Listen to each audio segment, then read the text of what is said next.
Señor, te damos muchas gracias. Gracias, Padre, por que permites que podamos tener este tiempo para dedicarlo al estudio de tu palabra. Siempre que pensamos en tu palabra, pensamos en tu revelación, lo que tú querías decirnos, y exclusivamente lo que está puesto en esta revelación es lo que está al alcance de nosotros. Ninguna otra cosa. Pero tú nos has hablado ahí y nos has dado la información necesaria y suficiente, no solamente para nuestra salvación, sino también nos has dado la información necesaria para que vivamos esa vida de santidad y para que tengamos la esperanza de que un día Cristo vendrá por nosotros. Bendice pues, Señor, esta reflexión y permite que los que todavía han de añadirse vengan con pronto, y que los que estemos, Señor, podamos gozarnos de escucharte a través de la revelación. Gracias, Padre, bendice este tiempo en el nombre de Jesús. Amén. Muy bien, vámonos entonces a Apocalipsis 11.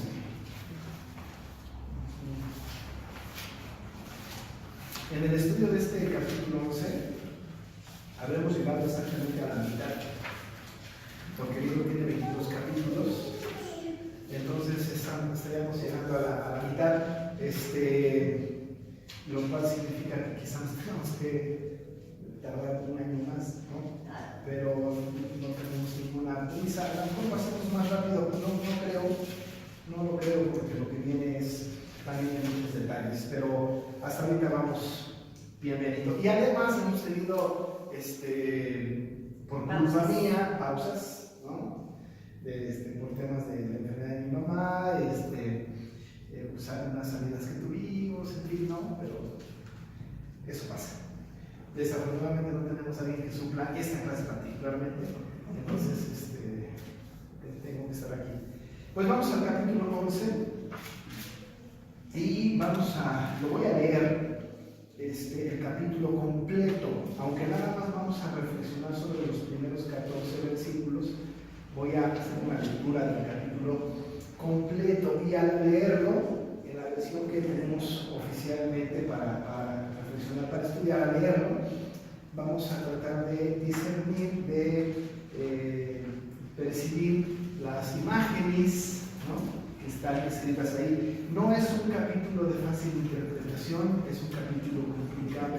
No es el más complicado, pero es uno de los capítulos más complicados, el capítulo 11, por la gran cantidad de imágenes, de simbolismos que implican las cosas que están escritas ahí. Otros capítulos han tenido también simbolismos, pero hemos ido discerniendo poco a poco y ampliando el conocimiento de la visión que Juan está teniendo, que les revela. Pero tratemos de percibir el asunto de la visión de Juan, y buscar el simbolismo que vamos a, desde luego, explicar aquí, porque una mala interpretación de este texto puede también desviar, y ha desviado a muchas personas a doctrinas equivocadas, ¿no? Doctrinas equivocadas.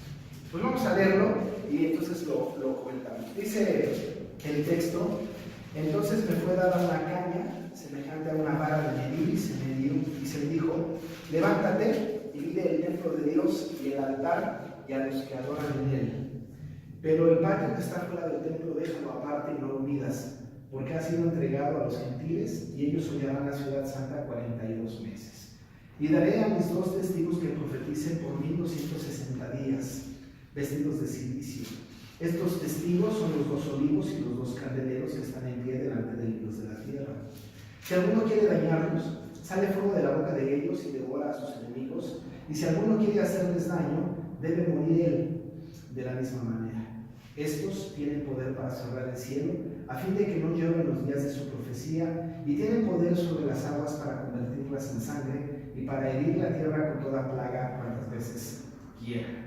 Cuando hayan acabado su testimonio, la bestia que sube del abismo hará guerra contra ellos y los vencerá y los matará. Y sus cadáveres estarán en la plaza de la gran ciudad, que en sentido espiritual se llama Sodoma y Egipto, donde también nuestro Señor fue crucificado. Y los de los pueblos, tribus, lenguas y naciones verán sus cadáveres por 3 días y medio y no permitirán que sean sepultados. Y los moradores de la tierra se regocijarán sobre ellos y se alegrarán, y se enviarán regalos unos a otros, porque estos dos profetas habían atormentado a los moradores de la tierra. Pero después de 3 días y medio, entró en ellos el espíritu de vida enviado por Dios, y se levantaron sobre sus pies y cayó gran temor sobre los que los oyeron. Y oyeron una gran voz del cielo que les decía: subid acá. Y subieron al cielo en una nube, y sus enemigos los vieron. En aquella hora hubo un gran terremoto, y la 10ª parte de la ciudad se derrumbó. Y por el terremoto murieron en número de 7,000 hombres, y los demás se aterrorizaron y dieron gloria al Dios del cielo. El segundo ay pasó. He aquí, el tercer ay viene pronto. El 7º ángel tocó la trompeta y hubo grandes voces en el cielo que decían: los reinos del mundo han venido a ser de nuestro Señor y de su Cristo, y Él reinará por los siglos de los siglos. Los 24 ancianos que estaban sentados delante de Dios en sus tronos se postraron sobre sus rostros y adoraron a Dios, diciendo: te damos gracias, Señor Dios Todopoderoso, el que eres, el que eras y el que has de venir, porque has tomado tu gran poder y has reinado. Y se airaron las naciones, y tu ira ha venido, y el tiempo de juzgar a los muertos y de dar el galardón a los siervos, los profetas, a los santos y a los que temen tu nombre, a los pequeños y a los grandes, y de destruir a los que destruyen la tierra. Y el templo de Dios fue abierto en el cielo, y el arca de su pacto se veía en el templo, y hubo relámpagos, voces, truenos, un terremoto y grandes lluvias. Bueno, tenemos aquí una escena muy bien llamada apocalíptica, ¿no? Muy digna de esta expresión, ¿no? Apocalíptica. Esta primera lectura que tenemos nosotros del texto, puede dirigirnos de una manera equivocada a interpretaciones equivocadas y luego a percepciones de lo que el Señor quiere decirnos a través de esta profecía, de este capítulo número 11.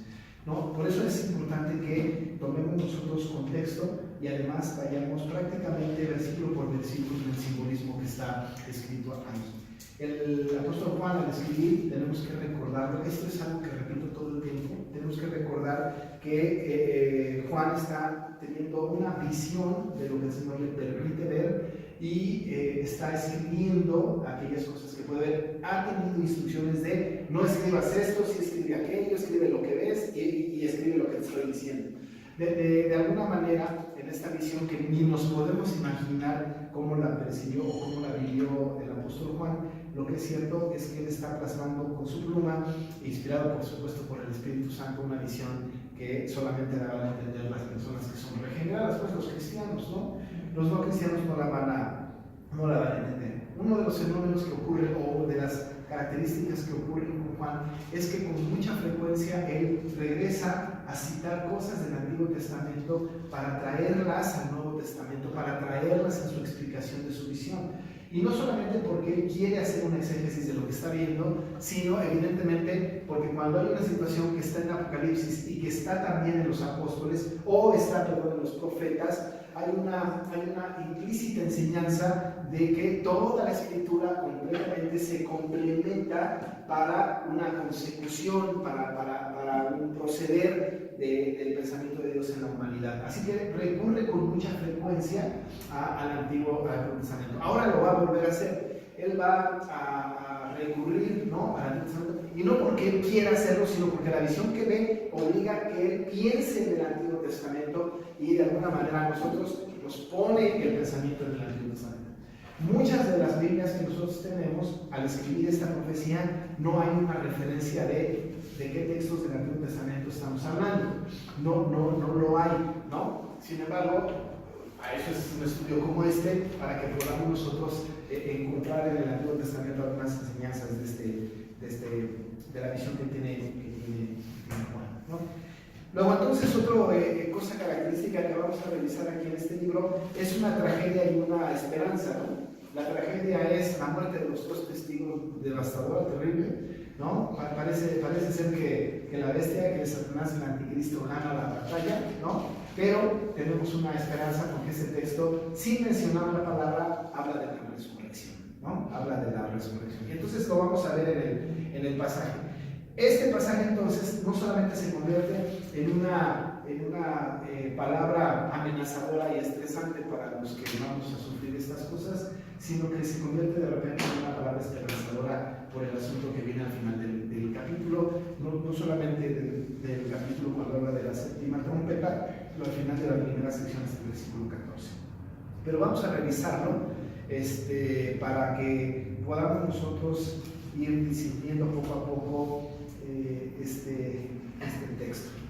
Dice en el versículo número 1 del capítulo 11, empieza el apóstol Juan diciendo: entonces me fue dada una caña semejante a una vara de medir, y se me dijo: levántate y mide el templo de Dios y el altar y a los que adoran en él. Esa es la primera referencia que nosotros tenemos en el capítulo 11, una cosa que se añade a la visión.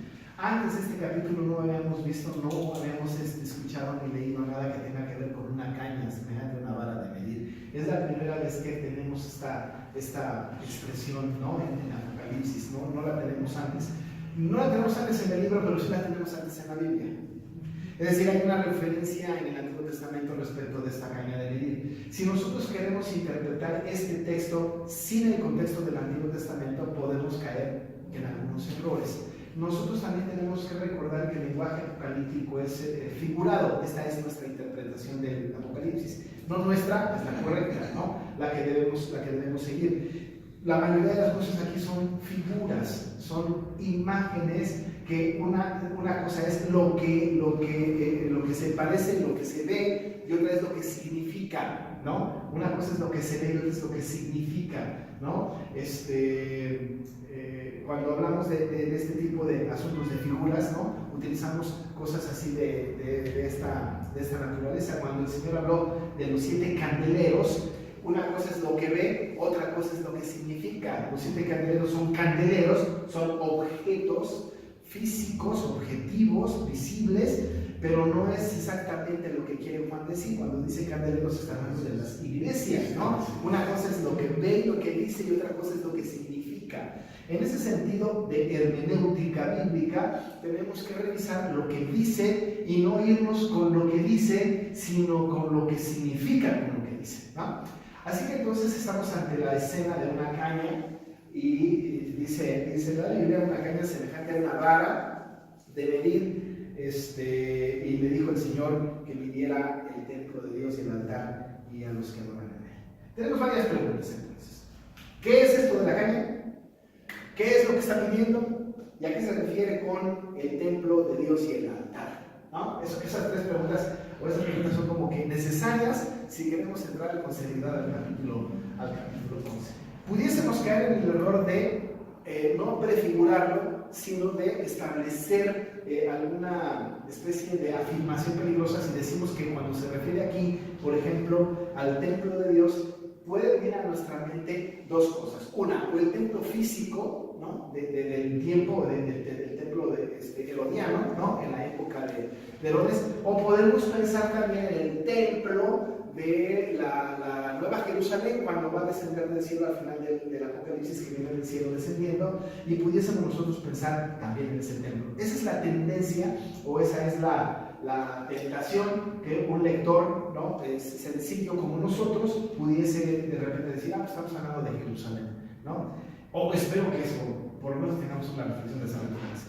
Pero si estamos hablando del sentido figurado, tenemos que pensar más allá del asunto. Cuando hablamos del templo aquí, no necesariamente estamos hablando de un lugar físico como el templo de Jerusalén que desciende del cielo, o el templo físico de Herodes, la época herodiana, mucho menos el de Salomón, que fue destruido. No estamos hablando de otro templo, de algo totalmente distinto.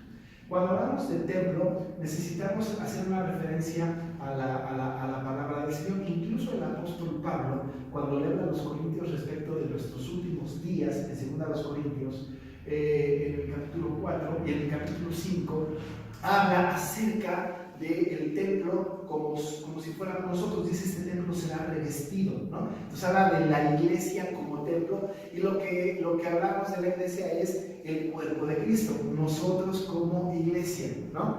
Cuando se habla aquí del templo de Dios, estamos hablando del conjunto de los creyentes redimidos en el mundo, ¿no? es la referencia directa cuando se habla del templo de Dios. No se habla pues del templo físico. En la época del apóstol Juan el templo físico está destruido. No estamos hablando del templo de la Nueva Jerusalén en ese sentido, lo estamos más bien poniendo en el sentido figurado. Tampoco estamos alegorizando el capítulo, el versículo, con el afán de decir lo que yo quiero que diga, sino de acuerdo al contexto del pasaje, ¿no? Entonces dice que tenemos claro que el templo de Dios es espiritualmente todos los creyentes. Y la vara de medir es una vara, o es una, que dijéramos, en aquel tiempo no había como nuestros tiempos hoy día flexómetros, ¿no? Nosotros tenemos un flexómetro y lo vemos aquí y corremos, ¿no? Ahí había o listones o varas de medir, ¿no? Los listones eran como muy comunes, estaban hechos de manera que estaban con una medida específica, y entonces los que iban midiendo medían un listón, 2 listones, 3 listones, y entonces casi decían, esto mide 4 listones, ¿no? Ahora tenemos hasta tecnología, con un celular se puede medir el área de este lugar, ¿no? Y también con varas, ¿no? Con varas. Y yo pensé, ¿no? Cuando estaba estudiando esto, cuando mi esposa va a comprar telas a la parisina o a cosas así, ustedes han visto que las que dependen, las que atienden, tienen unos palos, ¿no? Que son de a metro, creo, o no sé cuánto mide. ¿Sí, no? Y entonces van a agarrar la tela y ponen el palo otra vez y van haciendo como, no sé cómo le hacen, están bastante bien adiestradas en esas cosas, ¿no? Y van midiendo con vara, ¿no? Están haciendo una medición con vara. Algo así es algo como lo que se presenta en la visión que tiene Juan de Apocalipsis. Pero es a lo que él tiene acceso, es lo que él ve, es lo que nos puede decir a nosotros, pero lo toma del Antiguo Testamento. No solamente en esta porción midiendo el templo con una vara, una caña como vara de medir, sino también está la referencia en el libro de Ezequiel. Así que vamos a echar un vistazo a Ezequiel 40 y a Ezequiel 42. En Ezequiel 40, en el versículo 5, en la visión otra vez del templo que Dios le da a Ezequiel, 45 de Ezequiel, está antes de Daniel, es el penúltimo. Antes del 4. Ajá. Después del 4. 40, Ezequiel 45. Ajá. Dice, y he aquí un muro fuera de la casa, y la caña de medir, dice Ezequiel, que aquel varón tenía en la mano, era de 6 codos de a codo y palmo menor, y midió el espesor del muro de una caña y la altura de otra caña. Estaba midiendo el templo, ¿no? Esa es la primera referencia que tenemos del templo. Pero si nos vamos al 42, capítulo 42, verso 20, está midiendo el templo, ¿no? Todavía no acaba. Miren nada más cómo utiliza la palabra caña desde el versículo, bueno, desde antes, pero a partir del versículo 16, el 42. Dice, midió el lado oriental con la caña de medir, 500 cañas de la caña de medir alrededor, 500 cañas. Midió al lado del norte 500 cañas de la caña de medir alrededor. Midió al lado del sur 500 cañas de la caña de medir. Rodeó al lado del occidente y midió 500 cañas de la caña de medir. A los 4 lados lo midió. Tenía un muro todo alrededor de 500 cañas de longitud y 500 cañas de ancho para hacer separación entre el santuario y el lugar profano. Notamos aquí que está hablando del lugar santo y del lugar profano. Hay una referencia directa a la caña como un elemento, un objeto que sirve para medir, ¿no? Ese es algo muy importante.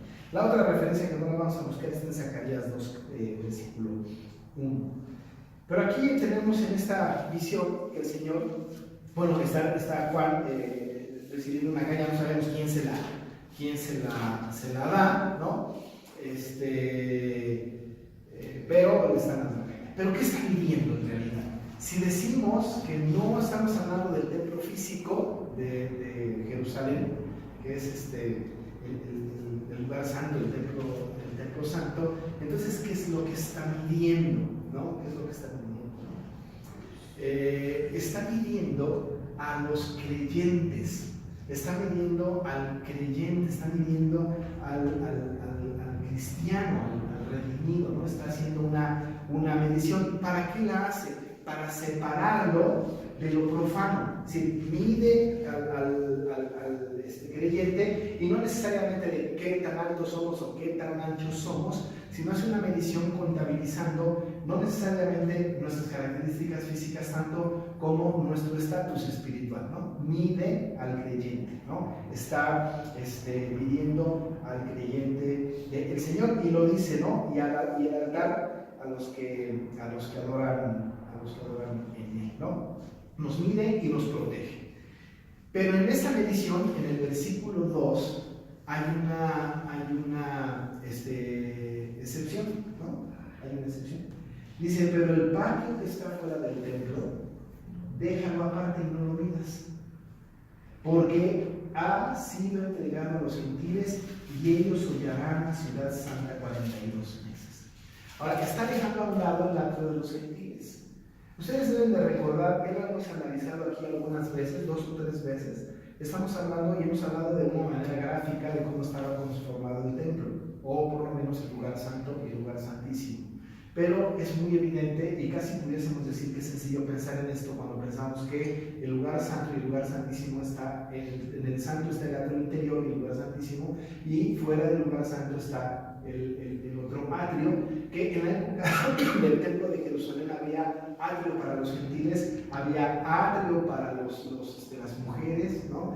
Y había diferentes patios, diferentes atrios, ¿no? Eran atrios en donde solamente podían reunirse o congregarse de personas específicas. En el atrio de los judíos, adentro del lugar santo, no podía entrar ningún gentil. Incluso hubo una época que ni siquiera prosélitos, ¿no? O sea, gentiles que simpatizaban con la fe judía no podían entrar al atrio de los judíos, pero podían estar en el atrio de los gentiles. Hay una distinción evidente entre lo que está en el lugar santo y santísimo y lo que está alrededor del lugar santo y santísimo.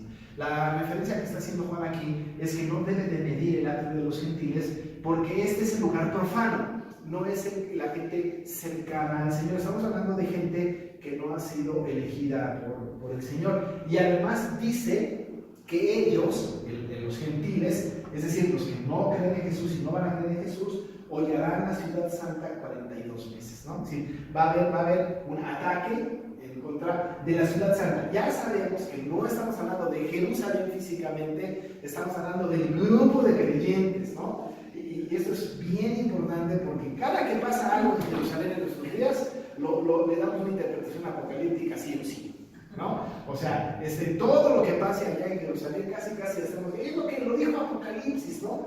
Pero aquí estamos hablando de que la ciudad santa, el templo de Dios, es el grupo de creyentes. Ellos hollarán, ¿no? La ciudad santa, dice la palabra 42 veces. Entonces mide y separa. Estos son los gentiles, estos son los creyentes. Estos van a padecer, por cierto, estos van a atacar. Y más adelante vamos a ver que estos gentiles van a ganarle a estos creyentes en el Señor, ¿no? Está haciendo una distinción muy evidente, y el Señor está dando la instrucción de que tiene que hacer una medición de esta naturaleza, ¿no? Tras la orden de medir, de tener este ejercicio de medición y de contabilizar, Juan no tiene idea de cuántos son los salvos. El único que conoce el número de los creyentes que va a haber en toda la historia de la humanidad, pues es Dios, ¿no? Está en su decreto eterno, y no es que lo vaya descubriendo, es que ya lo decidió desde antes de la fundación del mundo. Lo único que está haciendo es llamando a los escogidos, ¿no? Tengo el dicho que dice que Dios no está conformando un pueblo, ¿no? Él está llamando a un pueblo, ¿no? No va diciendo, ay, sería bueno incluir a que se porta bien, ¿no? Eso no está haciendo. Lo que está haciendo es que está llamando a un pueblo que ya eligió, ¿no? En ese sentido ya está el pueblo específico, ya está el pueblo. Pero Juan no sabe ni el número ni nada, pero sí está haciendo esta medición que el Señor está pidiendo, ¿no? Y después de esta expresión de medir, que es muy interesante, se habla acerca de 2 testigos, ¿no? De 2 testigos. La pregunta así de los comentaristas y de nosotros que no somos tan inteligentes como los comentaristas es, ¿quiénes son esos 2 testigos? Hay diferentes versiones de los dos testigos. Hay algunos que piensan, incluso los padres de la iglesia, y cuando digo de los padres de la iglesia, digo todos los que están después de los apóstoles, ¿no? Tertuliano, Orígenes, gente de esta naturaleza, hicieron una interpretación de los dos testigos y dijeron que los dos testigos eran Elías y Enoc. Ahora, esto puede ser así como que, ¿por qué no? Bueno, la deducción de ellos fue porque no murieron, ¿no?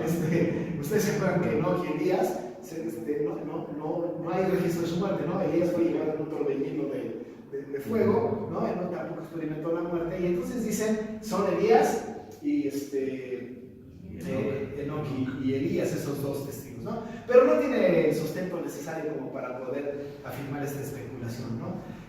Otros dicen que son Abraham y Moisés como padres de la era de los patriarcas, ¿no? Pero tampoco tiene como sustento bíblico. Y ellos dos sí se murieron, ¿no? Hay tumbas, hay referencias, hay escrito, en fin, ellos padecieron. Estos no pueden ser los dos testigos, ¿no? Entonces, ¿a quién se refiere cuando dice la escritura o habla de los dos testigos? Bueno, pues cuando habla de los dos testigos se está refiriendo a la iglesia, ¿no?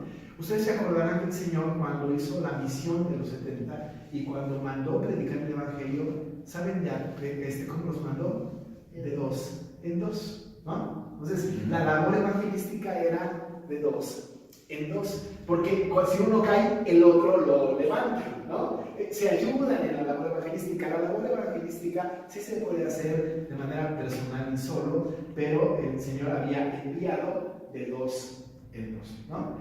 Era como una tarea específica que el Señor había mandado en esa época. Cuando se habla de esto, entonces estamos hablando de la iglesia evangelística, estamos hablando de la iglesia profética, estamos hablando pues de la iglesia que proclama las buenas nuevas de salvación. Y dice el Señor que en este asunto, en donde ya separó a los gentiles, es decir, lo profano de lo sagrado, los gentiles de los cristianos, ¿no? Dicen, y que además anuncia que estos gentiles van a hollar la ciudad santa 42 meses, ¿no? Le dice el Señor, y daré a mis dos testigos que profeticen, ¿no? La tarea de la profetización no es la adivinación del futuro, es la proclamación de las buenas nuevas. Debemos acordarnos que la profecía, cuando hablamos de profecía, hoy día ya no hay profecía predictiva, ¿no? Ya no hay alguien que diga, yo soñé, el Señor me dijo que va a pasar esto y esto y esto. Eso se acabó, no más nada, ¿no? Porque dice el apóstol Pedro, nosotros tenemos la palabra profética más segura. Esta es la verdad. No hay más. El que diga que yo hago es que se indigestó. Pero no hay profecía predictiva, más nada. La profecía de nuestros tiempos es la proclamación de esta verdad, ¿no? Es la proclamación de esta verdad. Cualquier persona que hable de esta verdad está haciendo profecía, ¿no? Por eso nuestro seminario se llama Escuela de Profetas, ¿no? Porque la tarea que tienen estos testigos no es de hablar de acontecimientos futuros. Ahora, nosotros, por ejemplo, como profetas, en el sentido estricto de la palabra de proclamadores del Evangelio, ¿podemos nosotros hablar de lo que va a suceder? Sí, pero no porque estamos adivinándolo, sino porque aquí está escrito. O sea, si decimos algo que está escrito aquí, no estamos haciendo ninguna adivinación, ya está revelado. Lo único que hacemos es decir lo que aquí está, ¿no? Si decimos, vamos a pasar por tribulación, aquí está. Nadie puede decir, uy, ¿cómo lo supo? No, pues es que lo acabo de leer. Aquí está, ¿no? En ese sentido podemos tener un poco de profecía predictiva, ¿no? Pero no más. Aquí se le da a los dos testigos, que es la iglesia, la tarea de evangelizar, ¿no? La tarea de la proclamación del evangelio, ¿no? Dice estos testigos, dice el 3, y daré a mis dos testigos que profeticen, ¿por cuánto? Por 1260. Son 3 años y medio. 42 meses. Antes dice 42 meses, ¿no? Y ahora dice 1260. ¿Cuántos días tienen 42 meses? Son 3 años y medio. Pero ¿cuántos días tienen 42 meses? ¿Cuántos días? 42. 1260. Sí, 1260. Estamos hablando de lo mismo. Considerando los 30 días cada mes. ¿Cuántos años son 1260 días? 3 años y medio. 3,5. Te dan cuenta como el tema de los números son como que convergen, ¿no? En la visión apocalíptica, ¿no? Ya dijimos que los números son simbólicos, no estamos hablando de números precisos, ¿no? No estamos hablando justo de 42 meses, que son 1260 días, estamos hablando de un número simbólico, completamente Un simbólico. tiempo y medio tiempo, ¿no? Un tiempo y un medio tiempo, Son 7 años. son 2 tiempos y un medio tiempo, ¿sí? ¿No? Pero no estamos hablando pues de una cifra específica. Aquí la pregunta es ¿por qué Juan utiliza primero 42 meses y luego 1260 días? ¿Por qué ese afán de complicarnos la lectura, ¿no? Bueno, tenemos que recordar que no deben de entenderlo los romanos, ¿no? Entonces, muchas cosas las dice, ¿no? Dice lo mismo de diferente manera. De hecho, el Apocalipsis es este paralelismo progresivo. Va a decir lo mismo siempre de diferente manera, ¿no? Si nosotros revisamos las 7 copas, los 7 sellos, ¿no? Las 7 trompetas, es lo mismo, con simbolismos diferentes. Es lo mismo, porque él está hablando de lo mismo, pero siempre confunde al que quiere capturar la correspondencia y saber qué es lo que está diciendo, ¿no?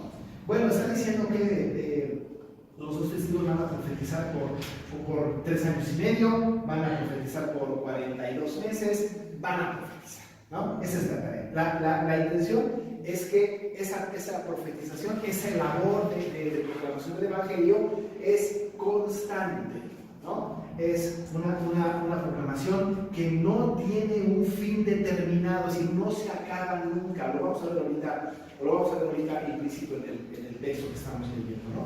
Muy bien, entonces dice, le voy a dar a mis 2 testigos, ya dijimos que es la iglesia, que profetice por 1260 días, y luego vestidos de silicio en humildad, ¿no? En humildad, no encajaría aquí casi de ninguna manera, ¿no? O sea, sería, tendría que, no sé si estuviera dispuesto a vestirse de silicio, ¿no? Humildad, ¿no? Es la proclamación. Cuando fueron los evangelistas mandados por el Señor a predicar, ellos no tenían ni siquiera que recibir dinero de absolutamente nadie, tenían que hacer un trabajo verdaderamente pío, ¿no? De una proclamación de la Escritura, ¿no? Llenos, dice la palabra, vestidos de silicio. Estos testigos, dice la Biblia, son los 2 olivos y los 2 candeleros. Nos queda claro entonces, porque la iglesia, cuando vimos en la visión al principio, los candeleros, ¿no? Debemos recordar que los candeleros representan a las iglesias. Así que esto da una explicación, Juan, haciendo una referencia a lo que ya había dicho en el capítulo 1. Entonces estos testigos son los 2 olivos, que también hay una referencia en la yo soy la vid verdadera, ¿no? Ustedes los pámpanos, qué sé yo, tiene una referencia pues con los creyentes. Estos 2 son los 2 olivos y los 2 candeleros que están en pie delante del Dios de la tierra. Y es muy importante, noten que no dice aquí en este versículo, no dice el Dios del cielo, ¿no? Normalmente se ubica a Dios en el cielo, en las nubes, en el trono sentado, habla del Dios de la tierra, porque habla de la soberanía, de un Dios plenipotenciario, de un Dios dueño de todo lo que existe, de un Dios que no solamente está gobernando en el cielo, sino que está gobernando en la tierra, ¿no? En el Padre Nuestro decía la oración de Jesús, ¿no? Hágase tu voluntad como está en el cielo, también aquí en la tierra. Aquí vivimos. Este Dios de la tierra es el que está dirigiendo la predicación de los 2 testigos, ¿no? Dice que estos testigos están en pie delante del Dios de la tierra. O sea que cuando vamos a predicar el Evangelio, Dios está parado enfrente, dirigiendo esta labor evangelística. Qué hermosa imagen tenemos aquí de un Dios que está dirigiéndonos en la proclamación del Evangelio. No vamos solos, ¿no? ¿Sí, hermano Carlos? Aquí también, hermano, me regreso un poquito. Cuando se refiere a vestidos de silicio, eran vestidos rasposos que se ponían en aquellos tiempos para una especie de penitencia. Si buscamos silicio en toda la Biblia, vemos que siempre dicen vestidos de silicio, ¿no? Entonces, emula aquí que la iglesia va efectivamente a predicar, pero con sufrimiento, y con toda humildad. Sí. Muy bien, muchas gracias. Veamos el versículo 5. Aquí viene un tema que está interesante, que nuestros primos pentecostales, ¿no? Dicen, ¿no? Lo agarran de ahí, ¿no? Dicen, si alguno quiere dañarnos, o sea, a los testigos que vienen que es la iglesia, si alguien quiere dañarnos en la labor profética, teniendo a Dios en la tierra gobernando el asunto, ¿no? Sale fuego de la boca de ellos y devora a sus enemigos, y si alguno quiere hacerles daño, debe morir él de la misma manera. Estos tienen poder, o sea, los dos testigos, para poder cerrar el cielo a fin de que no llueva en los días de su profecía, y tienen poder sobre las aguas para convertirlas en sangre y para herir la tierra con toda plaga cuantas veces quieran. Es decir, el poder, ¿no? Tenemos una mala interpretación de este Señor. Tenemos el poder, incluso una peor interpretación es nuestra boca tiene poder, ¿no? De atar y de desatar y de declarar y de este tipo de expresiones no se están refiriendo necesariamente a un poder que no tenemos. Tenemos que recordar nuestra posición. Nuestra posición no es de todopoderosos. Nuestra posición no es esta. Dios no nos ha dado a nosotros esta posibilidad, ¿no es cierto? No nos la ha dado. Lo que está haciendo aquí el Señor en una figura de lenguaje es una hipérbole, ¿no? Es una exageración. Es como decir, ¿no? Que nuestra fe mueve montañas. Ahora, ¿ustedes conocen a alguien que su fe haya movido por su fe haya movido una montaña? Yo no. Es una manera de decir, ¿no? Que nuestra fe puede ser capaz hasta de eso, ¿no? Como cuando dice Malaquías que el Señor abrirá las puertas de los cielos y derramará bendición a nosotros hasta que sobreabunde, ¿no? Dice, prueben esto, ¿no? Si no soy capaz yo de hacerlo. Soy tan capaz hasta de abrir las ventanas de los cielos y derramar bendición hasta que sobreabunde. No significa que lo va a hacer, significa que ese es el límite al que puede ser capaz, ¿no? Diríamos nosotros podemos predicar el Evangelio y seríamos capaces hasta de que el ángel de la independencia emprendiera el vuelo. No significa que el ángel de la independencia se va a poner a volar, pero es una manera, es una hipérbole, es una manera exagerada de decir el grado de fe que tenemos, el grado de profecía que tenemos, el grado de la predicación del Evangelio que tenemos. No que lo vayamos a poder hacer, sino que ese es el tamaño de proclamación que tiene el creyente, ¿no? O sea, dice el texto y hace referencias en el Antiguo Testamento, particularmente a Elías, particularmente a Moisés y Aarón, ¿no? Hace referencias a estos eventos en donde sí, el Señor le permitió a Elías, a Moisés y a Aarón hacer lo que dice el texto, ¿no? Dice el pasaje que si alguno les quiere dañar, o sea, alguna persona nos quiere dañar, ¿no? Sale fuego de la boca de nosotros.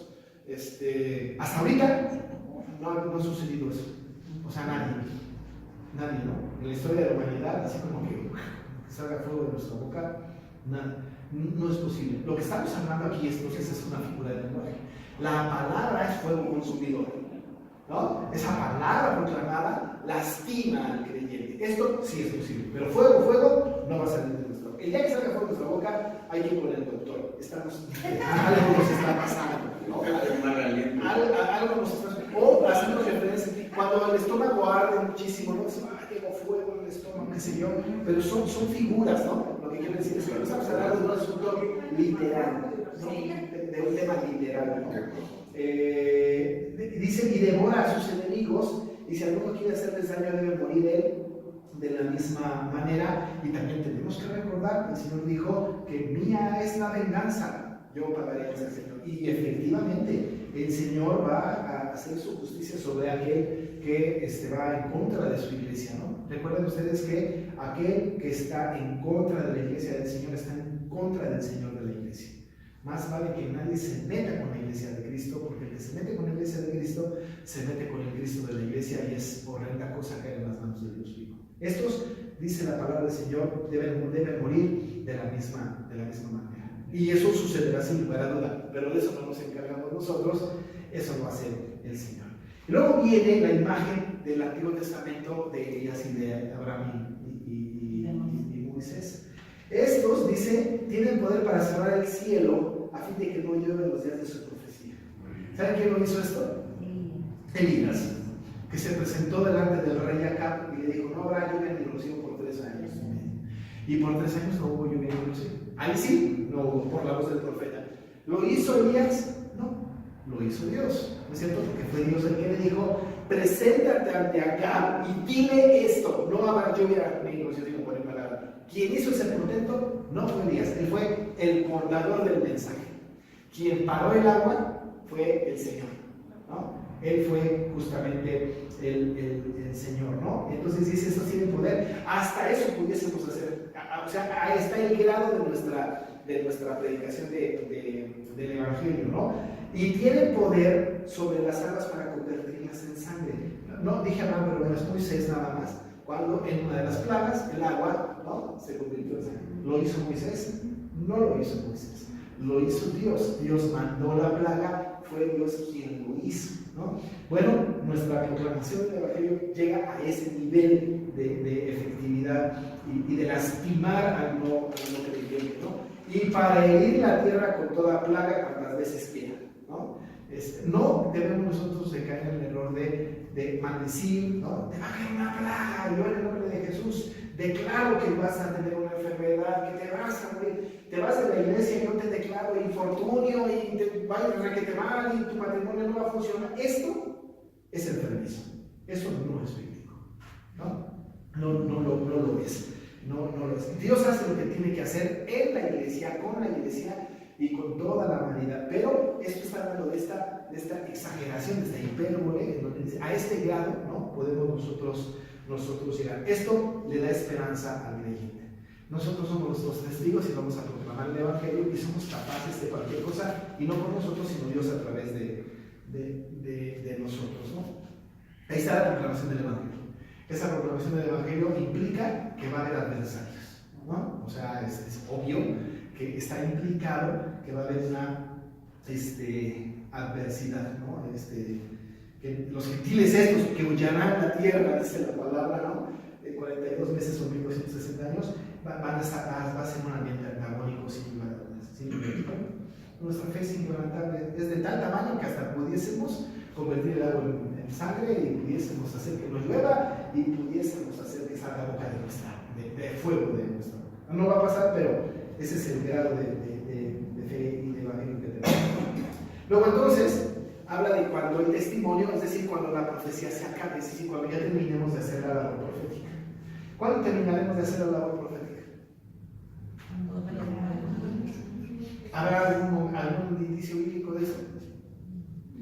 Sí hay, ¿no? Pero no tiene una fecha específica, ¿cierto? Dice la palabra. Versículo 7. Cuando hayan acabado su testimonio, o sea, ya se acabó de la repetición de la palabra, la bestia, que sube del abismo, hará guerra contra ellos, y aquí viene lo triste, y los vencerá y los matará, a los dos testigos. Es la primera vez que se menciona la bestia. Otra imagen nueva, ¿no?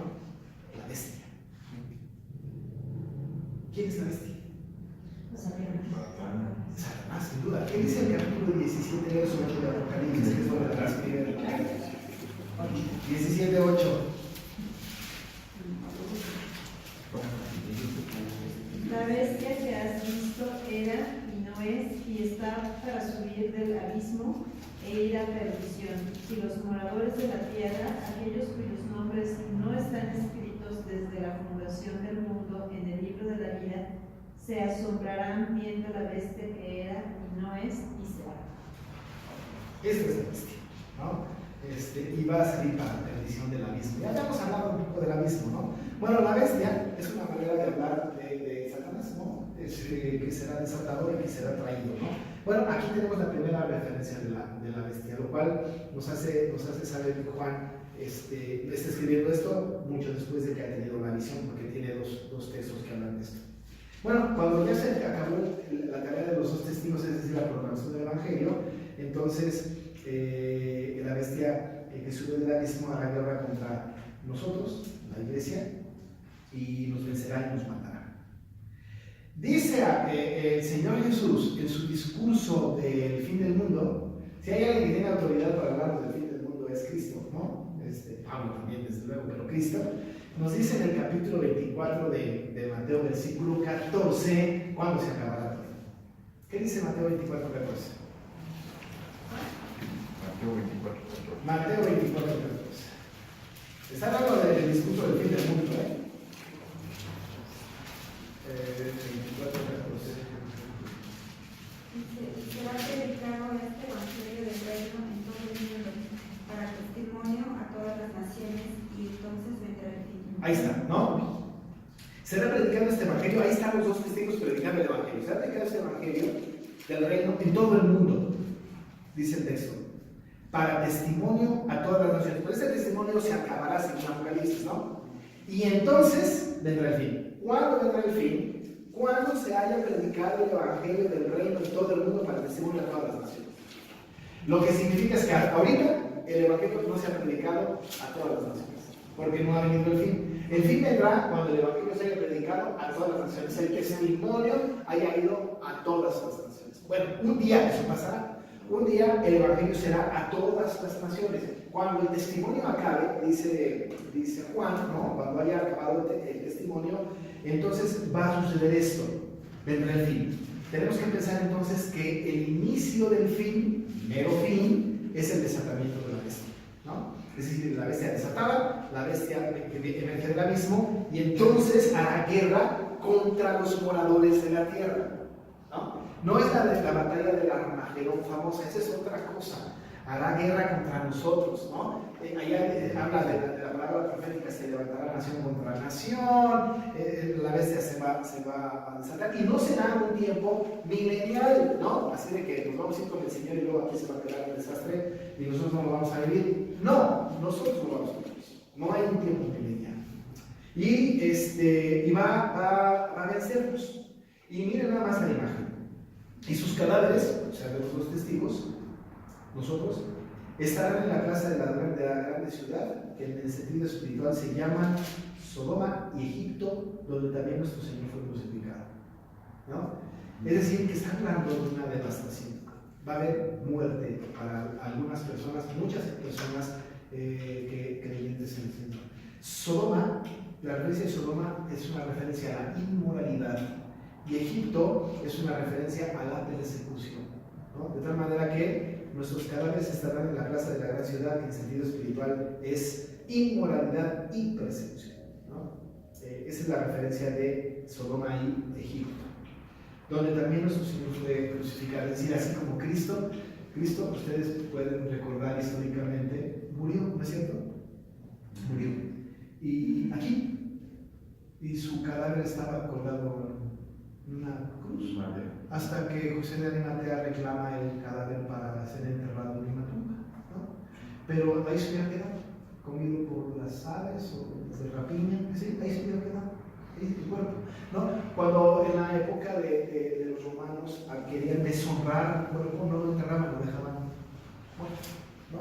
No solamente en la época de los romanos, también en el Antiguo Testamento eso sucedía. Ustedes pueden recordar que el cadáver de Jezabel, la sangre de Jezabel fue lamida por los perros, ¿no? Es decir, es tan impura, ¿no? Consideramos tan impropio, y la deshonra es, lo dejamos ahí a que se pudra y que se lo coman los perros y los animales y qué sé yo. Es nefasto el asunto. Si alguien tenía una muerte digna y era respetable, entonces lo llevaban y lo enterraban en algún lugar, pero a los que no, los dejaban ahí muertos a ser comidos por los animales. Esa es la imagen, ¿no? que tiene Juan en ese sentido, ¿no? Estarán en la plaza de la gran ciudad, que en sentido espiritual se llama inmoralidad y persecución, y de nuestros hijos fue crucificado. Ahí fue quedado. Ese es un destino terrible. Y añade, y los de los pueblos, tribus, lenguas y naciones verán sus cadáveres por 3 días y medio y no permitirán que sean sepultados, justo para la deshonra, ¿no? Aparentemente hay una victoria, ¿no? Hay una aparente victoria de la bestia, ¿no? En ese tiempo van a pensar, ¡ganamos!, ¿no? Ellos estaban mal, nosotros teníamos la razón. Y además lo dice el texto, ¿no? El texto lo está diciendo, dice, y los moradores de la tierra se regocijarán sobre ellos y se alegrarán, y además hasta se van a entregar regalos, ¿no? Como si fuera el día de todos los santos, y, ¿no? Regalarse, ¿no? Será una festividad muy alegre para ellos, porque estos dos profetas habían atormentado a los moradores de la tierra con esa palabra terrible del Evangelio, ¿no? Sí, hermana. Me llama la atención que los cadáveres se queden ahí en la plaza, y lo que quiere decir inmoralidad y persecución. O sea, ¿qué tiene que ver la inmoralidad y la persecución con que se queden ahí los cadáveres en la plaza? Es como si ellos fueran culpables de eso. Es como si ellos fueran culpables de eso, pero no lo son. No lo son. No lo son. Pero hay que recordar que los creyentes vamos a recibir testimonio de falsos testigos, ¿no? Nos van a acusar y echar en la cárcel. Apenas el domingo prediqué sobre Santiago, que estoy empezando a predicar sobre Santiago. Tristemente no acabaré en noviembre, tomaré 2 o 3 meses más del año, pero hablaba yo acerca de cómo se oprimía a los pobres, ¿no? Se levantaban difamaciones, falsos testimonios en contra de los creyentes. Y ahí es cuando Santiago les dice, gócense en eso, estén contentos con eso, ¿no? Pero ciertamente, hermana, ahí se levantará un testimonio terrible, ¿no? Terrible contra los creyentes. Seguramente, aunque esto no lo puedo yo afirmar, seguramente ellos serán acusados de inmoralidad y de persecución, ¿no? Puede ser, ¿no? Al Señor Jesús no lo acusaron de inmoralidad, ¿no? Lo acusaron como sedicioso, cismático, blasfemo, ¿no? Cosas terribles. Y si a él lo insultaron así, ¿por qué no podemos nosotros ser objeto de una difamación semejante? Pero sí tiene razón. Qué terrible va a ser ver esta imagen, ¿no? Y los moradores de la tierra, estos gentiles que hoy están hollando la tierra, la ciudad santa, es decir, la iglesia, van a pensar que ganaron, ¿no? ¡Ganamos! Y se regocijarán, y se alegrarán, y se regalarán cosas, porque estos profetas ya se acabaron. Hasta aquí esta historia es terrible, parece que es terrible. Pero nosotros no ponemos las cosas, nuestra mirada en las cosas terrenales, sino en las eternas, no en las temporales, sino en las eternas, no en las terrenales, sino en las celestiales. Si no me hubieran puesto en medio, estaría yo identificándolo con la muerte del Señor Jesucristo.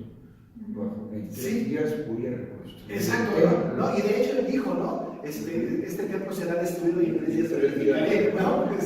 Sí, y él se refería a su cuerpo, ¿no? No se refería al templo que estaba viendo, se refería a su propia resurrección, ¿no? Si tomamos en cuenta el tiempo en el que murió, el tiempo que resucitó, que él estuvo bajo a los infiernos, ¿verdad? Porque dice la historia de los apóstoles, viene en 3 días también. Por eso le digo que si no me hubieran puesto en medio, porque después aquí viene que estos 2 testigos resucitarán. Y entonces precisamente, siento yo, hermano, a lo mejor me quiero por otro lado, por eso se daban regalos a aquellos, ¿no?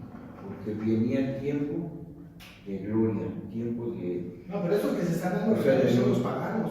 Ajá, sí, por eso, pero en cuestión de los ¿cómo se llama? De los 2 testigos. Dice, se regocijarán sobre ellos, se alegrarán y se enviarán regalos, ¿no?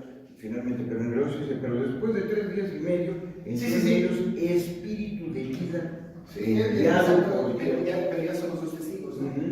Después de la tragedia, de esta tragedia en donde aparentemente está el fin, ¿no? Viene siempre la esperanzadora palabra de la resurrección, ¿no? Es maravillosa. Después de 3 días y medio, entró en ellos el espíritu de vida enviado por Dios, y se levantaron sobre sus pies, y cayó un gran temor sobre los que los vieron.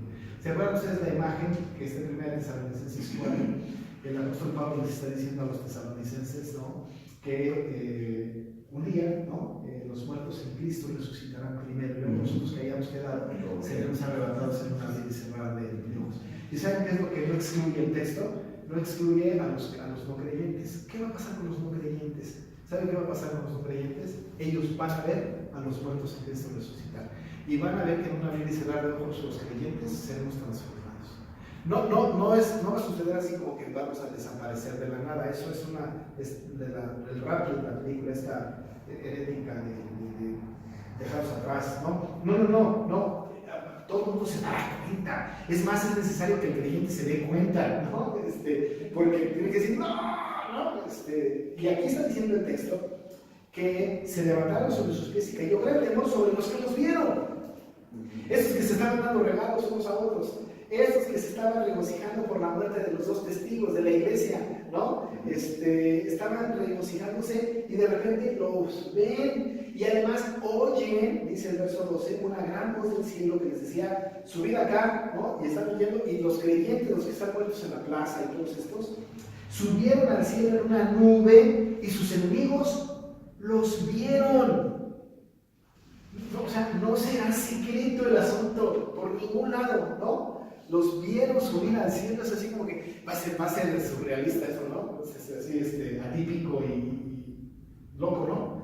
Si sucede en nuestro tiempo, ver muertos levantándose de sus tumbas, qué barbaridad, ¿no? Y además saber que yo no creía en Jesucristo y verlo cómo se va y oír la voz del Señor que se sube acá y yo ver que está subiendo, va a ser un juicio terrible, ¿no? Por eso Apocalipsis constantemente dice, preferimos que las montañas nos caigan encima a recibir la ira del Señor, ¿no?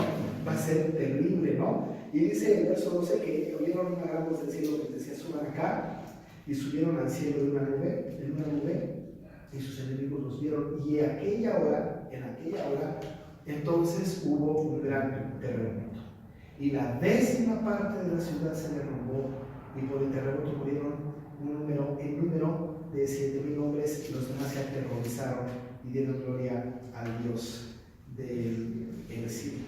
No significa segunda oportunidad, significa patadas de ahogado, ¿no? No segunda oportunidad.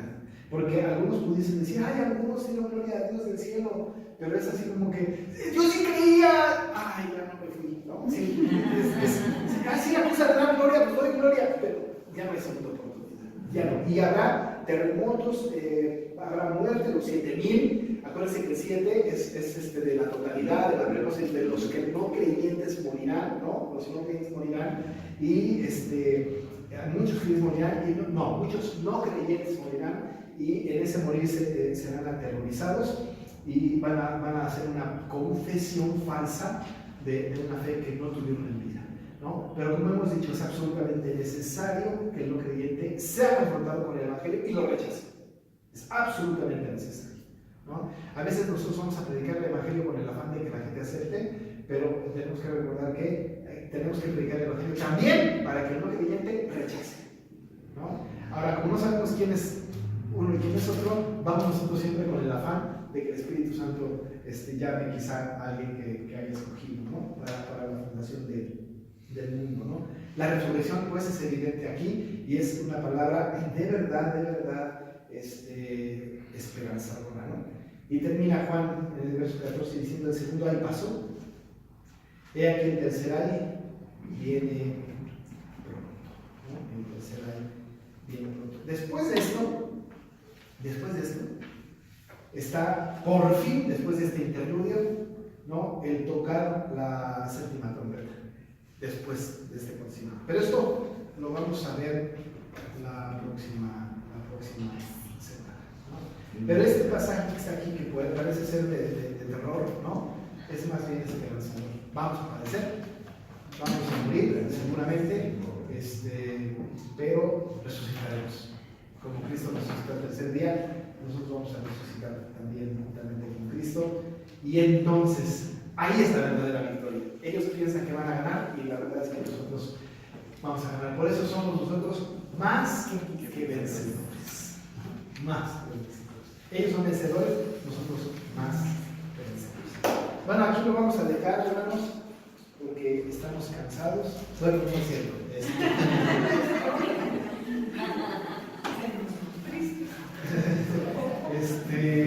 Y en la próxima semana vamos a tener clase todo el mes de noviembre, lo que resta, y solamente la segunda y tercera semana, tercera y cuarta semana de diciembre, no. Porque vienen ya las fechas de mucha gente sale de Navidad, familiar, la iglesia tendrá actividades en la semana. Y lo que no llamemos A los que nos organizamos y nos amamos todos nosotros a un lado.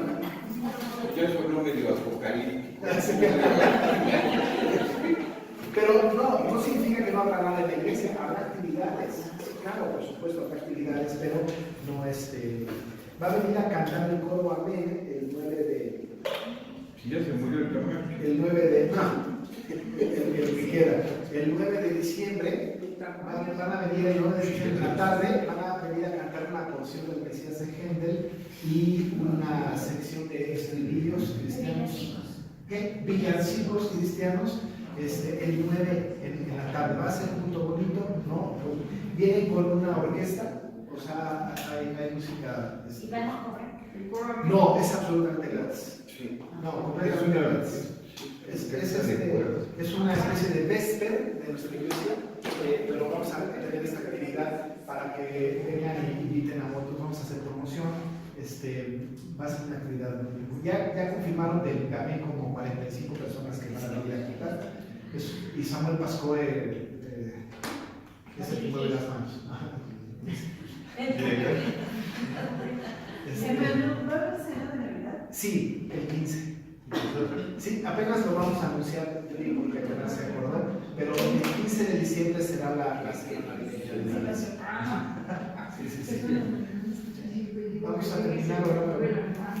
Ay, qué buena las manos. Pues ya corrieron afuera. Ya, afuera sí, nos hemos pasado para los Vamos a hablar.